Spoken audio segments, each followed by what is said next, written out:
Galera, então vamos lá. Corrigindo aqui, então, os exercícios de potencial e trabalho elétrico, certo? Nosso módulo 5 da frente C, né? Então vamos lá, gente. Primeiro que eu marquei para vocês, proposto 1, aprendizagem, na verdade, 1, tá? E ele mostra para vocês, ó, então vamos fazendo um geral aí pra gente tirar as dúvidas. A gente tem duas placas paralelas, né? Nós já sabemos que entre duas placas paralelas, a gente tem sempre a formação de um campo uniforme, né? Então tá mostrando lá para vocês o campo horizontal e para a direita. E dentro desse campo ele colocou alguns pontos. Ponto 1, um ponto 2, um ponto 3 e um ponto 4, tá? E tá pedindo para vocês uma partícula de massa M desprezível, tá? Com carga positiva, né? Então, a gente colocando uma carguinha de prova ali dentro positiva,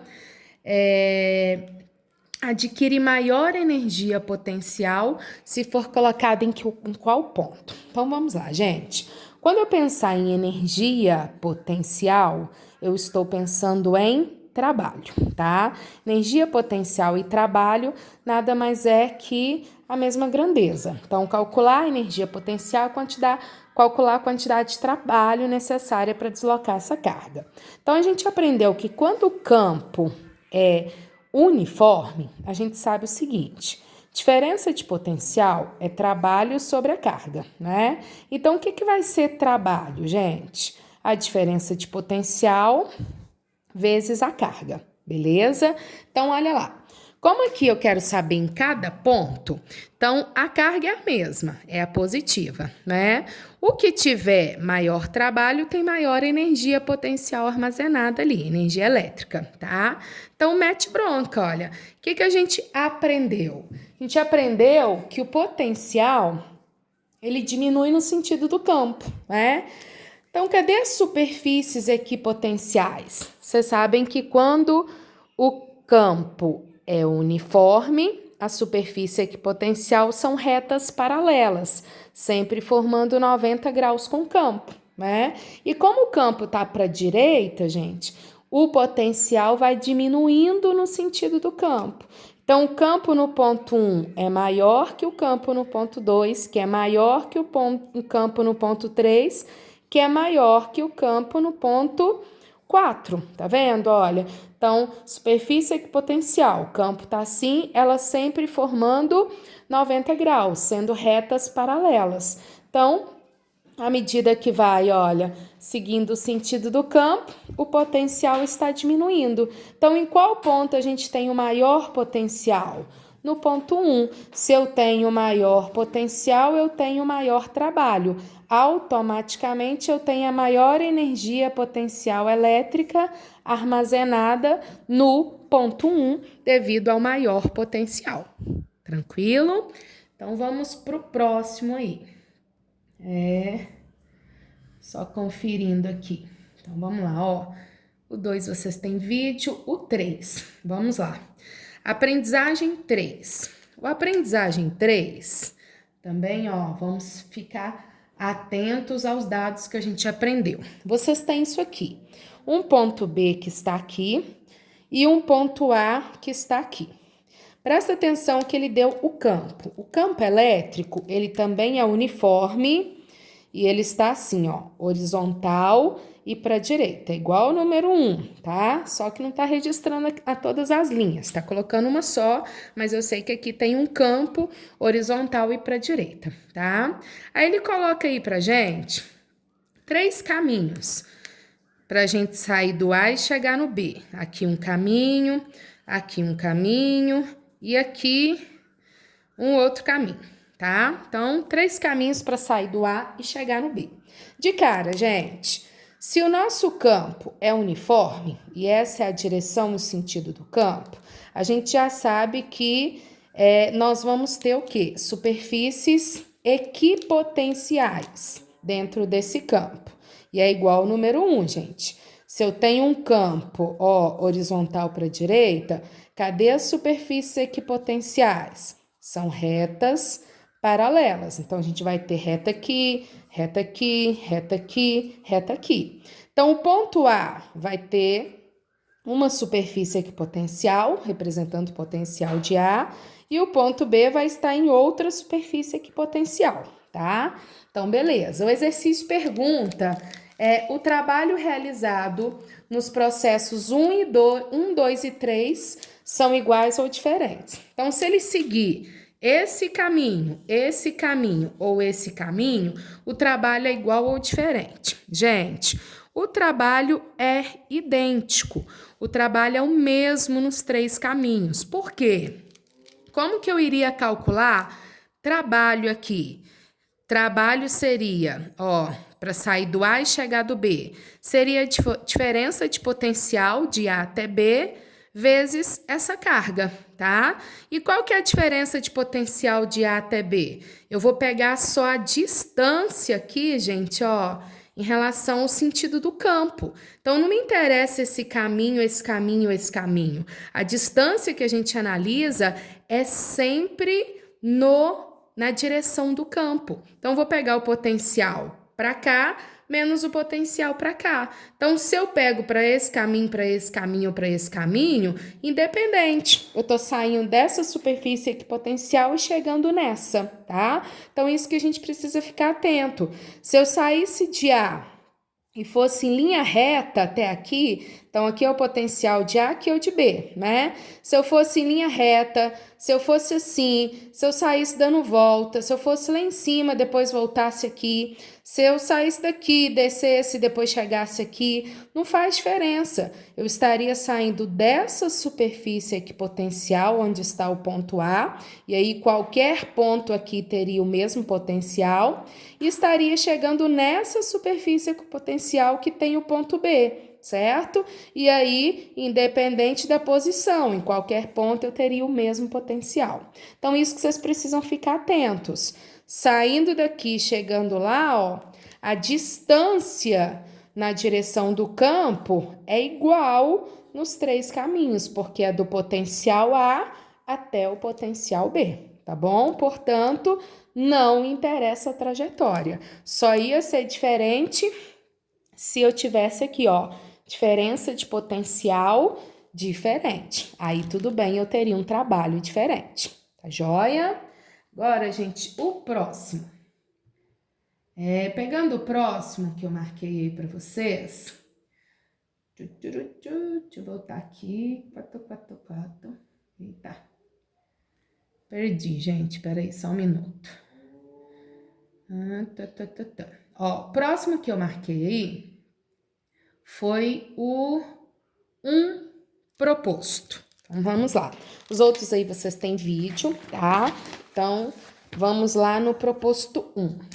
O proposto 1, ele vai falar novamente de energia potencial, tá? Energia potencial elétrica aí, representado por U, certo?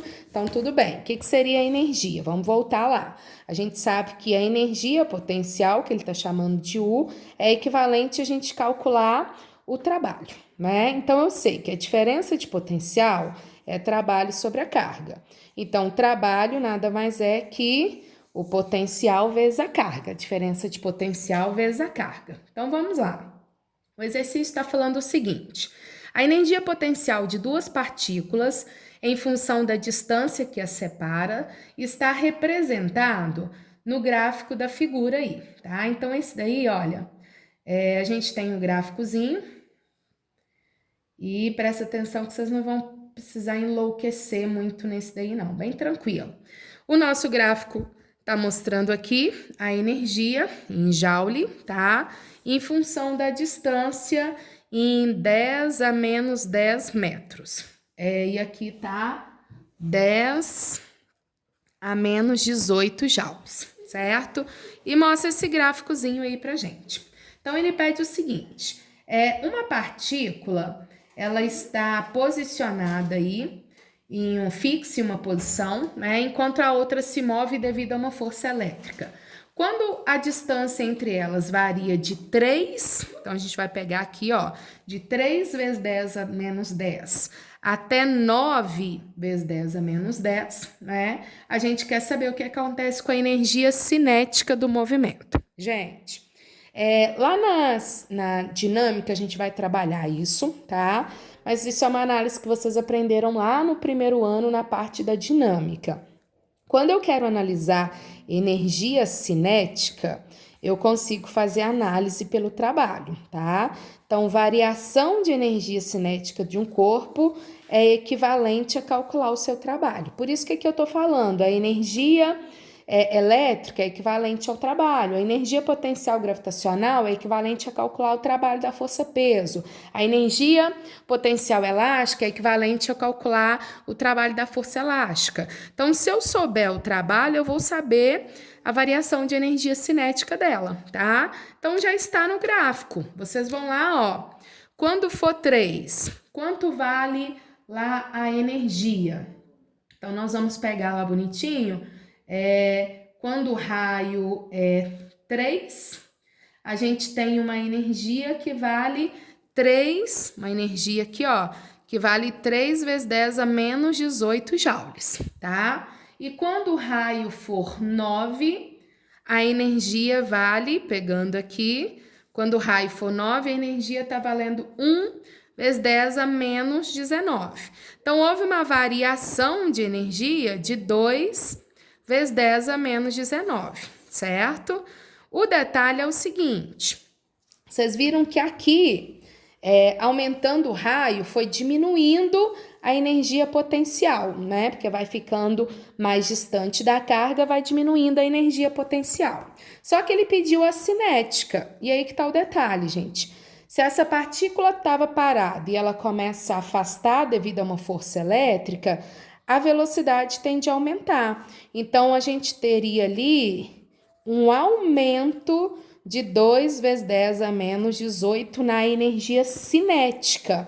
A cinética está aumentando porque a velocidade da partícula está aumentando devido à força elétrica, tá? Agora aqui, a potencial armazenada está diminuindo. Então, a potencial elétrica armazenada está transformando em cinética. Então, o que diminuiu na potencial elétrica aumentou na cinética, tá? Então, a gente fica com letra D. É só tomar cuidado para vocês não confundirem lá e falar que diminuiu 2. Diminuiu potencial elétrica para transformar em cinética. Então, a cinética aumentou 2 vezes 10 a menos 18.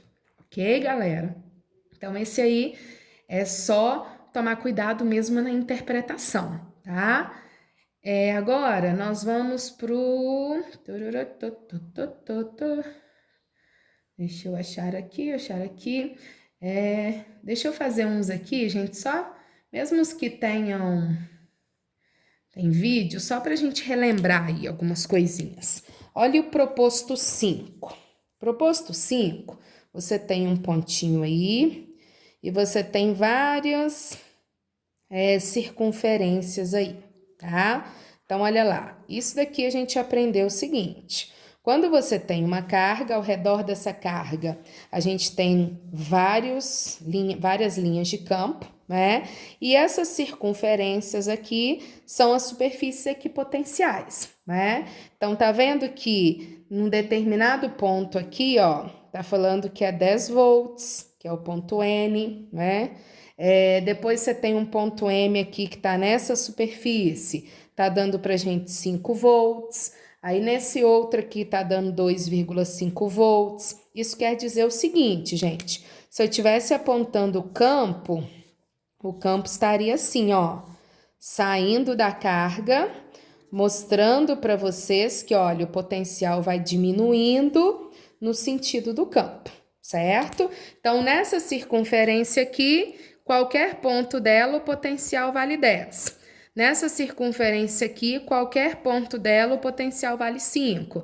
Nessa daqui, qualquer ponto dela, 2,5. Representando as superfícies equipotenciais, tá? Aí o 5 fala, tá vendo? Olha, eu tenho um plano aí C de um condutor esférico, né? E tem 3 superfícies equipotenciais ao redor dele, tá? E aí, ele pede o seguinte: a gente tendo uma carga de 1,6 vezes 10 a menos 19 coulomb, que vai ser levada do ponto M para o ponto N, tá? Qual o trabalho realizado? Então, a gente vai lá. Gente, potencial é trabalho sobre a carga.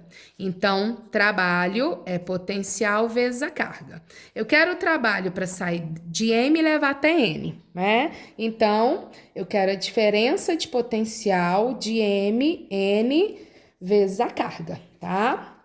Então, ele sempre vai te falar de onde para onde você vai levar. Então, diferença de potencial, o que a gente aprendeu? Vou pegar o potencial em M menos o potencial em N e multiplicar por essa carga, beleza? Ó, vamos lá. Potencial em M, tá lá para vocês, 5 volts. Potencial em N, 10 volts. Quanto vale a carga, gente? 1,6 vezes 10 a menos 19, certo? Então, fazendo essa continha, a gente vai ter ali 5 vezes 1,6 dá menos 8 vezes 10 a menos 19 joules, certo? Aqui eu estou colocando a carga como sendo positiva, ele não me falou, tá? Mas vocês estão vendo que nas alternativas o trabalho tá todo positivo, então ele tá pegando o módulo, né? Então seria um trabalho de M para N, que é de 8 vezes 10 a menos 19 joules, tá? Então, seria o valor do trabalho. Lembrando que esse sinal aqui vai depender da diferença de potencial. Uma carga positiva, ele ficaria negativo. Uma carga negativa, ele ficaria positivo, tá? Mas como aqui ele só quer o valor, ele nem se preocupou com o sinal, beleza? Então, olha aí, mostrando para vocês a diferença dos outros que a gente viu que era uniforme, né? Para um campo variado. Olha a 6, gente. A 6 também, a gente não tem vídeo aí, olha. Proposto 6. Ele fala o seguinte: nos vértices de um triângulo, então vamos imaginar que a gente tem aqui um triângulo, equilátero de lado L. São colocadas 3 cargas Q positivas iguais. Então, aqui a gente tem carga Q positiva, carga Q positiva e carga Q positiva, tá? Sendo K constante de Coulomb, a energia potencial eletrostática do sistema que a gente acabou de falar, energia é a mesma coisa que calcular o trabalho, né? Então, ó, potencial é trabalho sobre a carga e trabalho é potencial vezes a carga, né? Como são cargas, gente, não é um campo uniforme, a gente aprendeu como que a gente calcula o potencial ao redor de uma carga. K, Q, sobre a distância, não é isso que acontece? Então, nós vamos vir aqui e colocar essa substituição ali, olha.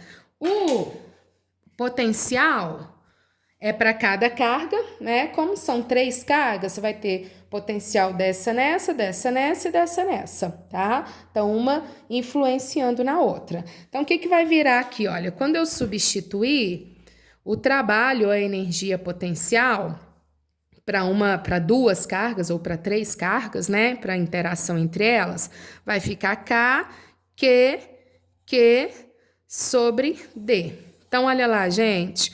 Muito parecido com a nossa fórmula de força, KQ sobre D ao quadrado. Só que na força é D ao quadrado e a gente tem direção e sentido.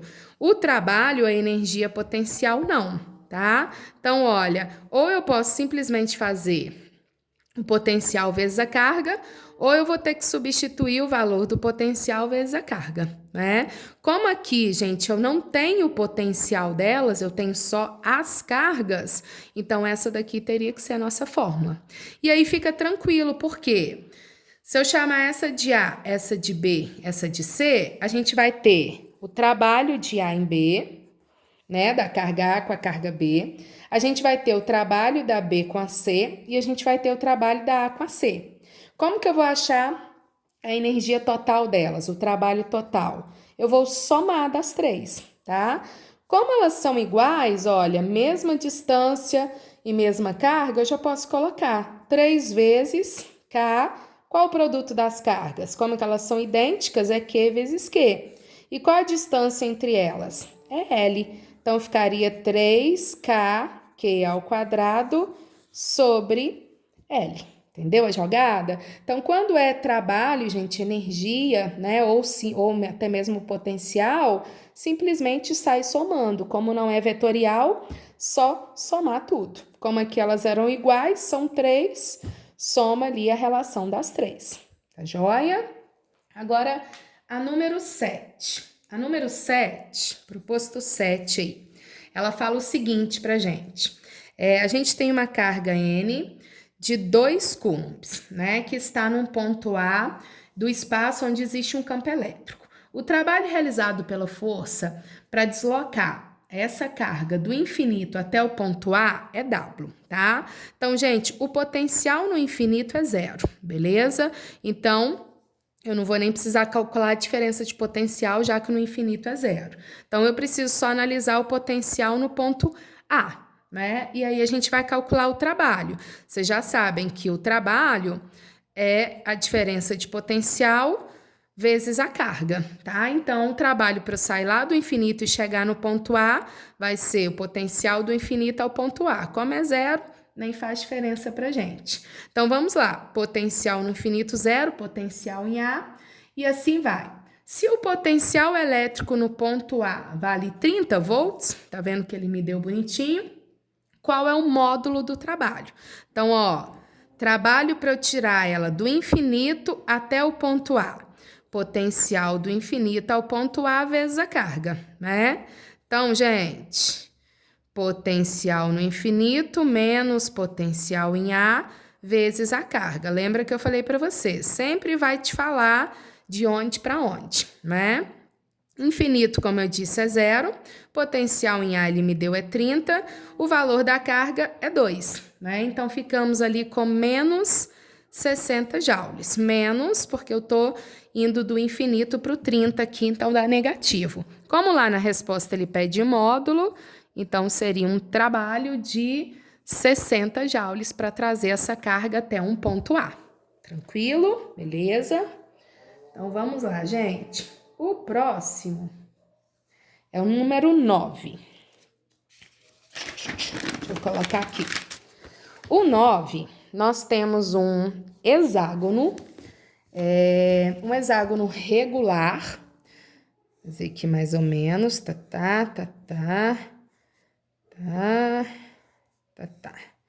Finge que tá regular, né, galera? Um hexágono regular.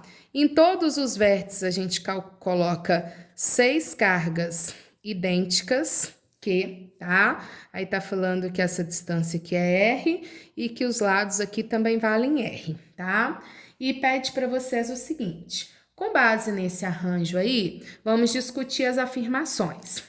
A primeira é: o campo elétrico resultante no centro do hexágono é 6kQ sobre R ao quadrado. Então, vamos lá. Isso aí a gente volta lá no nosso conteúdo da apostila 1 de campo, né? Todas as cargas são positivas e todas elas são idênticas, tá?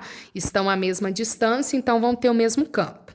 Gente, campo dessa vai estar para baixo, saindo. Campo dessa vai estar para lá. Campo dessa vai estar para cima, saindo. Campo dessa para cima, saindo. Campo dessa para cá e campo dessa para cá, tá vendo?